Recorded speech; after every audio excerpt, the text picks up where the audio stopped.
Hi everyone, Zia here, and welcome to my little mini-series chronicling my adventures in dice making. I've decided to put together this little tiny group of videos to chronicle my first attempt to 3D model, print, mold, cast, polish, and make my own D20 for the very first time. I've done all the steps and pieces. I've got 3D modeling and printing experience in the past, I've got molding and casting experience, and I've made dice using other people's molds that I bought online.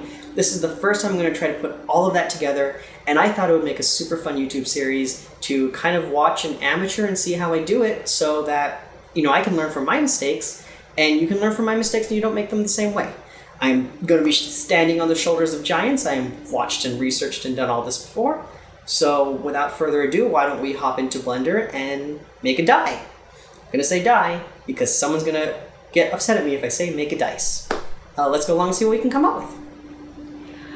I decided as I set on this journey to start with making a mold of a single chunky D20. This was modeled as a 50mm vertex to vertex model, large enough to be a good sized chunk, but small enough to be conservative on silicone use. I keep master size references in their own Blender file, and for the entirety of this modeling process, I made heavy use of a Blender plugin called Attach Align, which I've linked in the description below. I started by copying my 50mm icosahedron shape into a new file, and using Attach Align to lay it flat on a plane. This let me use a top-down Z-axis view to size the text object to where I felt the numbers were the right size. Once I had that done, I turned off all the layers except the text object and started making meshes for each number. I started with the number 2, going all the way up to the number 20, giving each one a 2mm depth. When I reached the number 1, I increased that depth to 2.2mm to account for the sanding and polishing process. Now, I say 2mm, but each number will actually be centered on the face, so it's only 1mm deep on the die itself. Once I had all the numbers, I put them into a collection and renamed them to keep my sanity in check. I then started the long and arduous process of aligning all of them with their faces. This is where the Attach Align plugin will come in handy, making these transformations easy. I started with the number 20, and the plugin did not behave as expected. What I'm trying to do here is use 2 wedges to orient the number correctly for this face, but as luck would have it, because of the rotation to get the 20 in position for this precise face, the plugin just didn't like me doing it this way. After several moments of frustration, I looked at all the raw transform data, realized I could just change the order of application of rotational axes, and then manually turn the 20 around. Once the 20 was in place, I started working on all the other faces where the plugin behaved as expected, constantly referencing a D20 I had on my desk for correct placement. I worked my way out from the 20 face, and then once I finished the first half off, I worked my way out from the 1 face. As a sidebar, as this is a journey video of making dice molds from masters, I'm going to be fast forwarding through a lot of this 3D modeling process. However, if you want a detailed tutorial of my technique, let me know in the comments below. I'd be happy to make one on my specific technique here.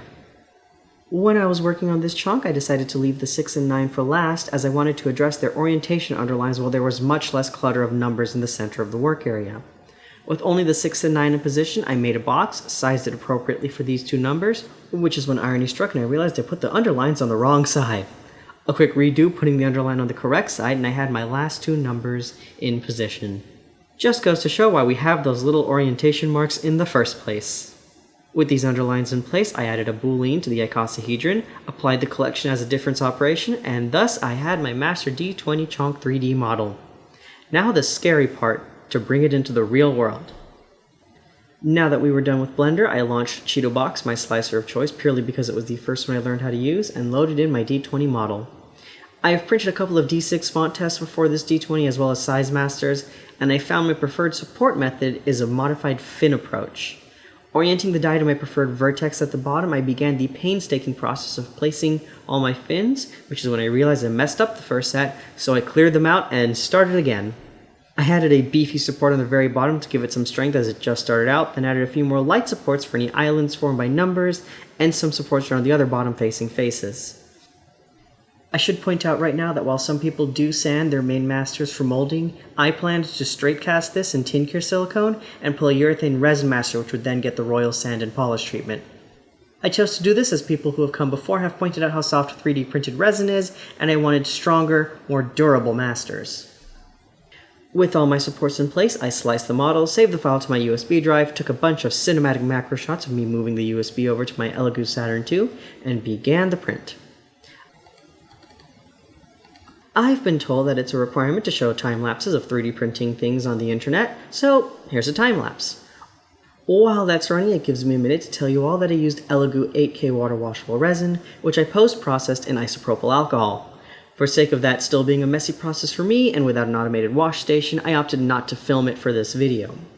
I then cured the master using a makeshift cure station of Craft Store UV lights, which gave me my final 3D printed master. I also just wanted to stall for a minute to show you my favorite shot from this whole video, which is this beautiful macro shot at the end of the print process. And there you have it, my first ever 3D modeled and 3D printed D20. I'm going to leave it here for now. Next video I'll go over molding and polishing this to make essentially a master die that I can then use to make master molds. But I think that's good for now. Thank you for joining me, and I'll see you next time. Bye-bye.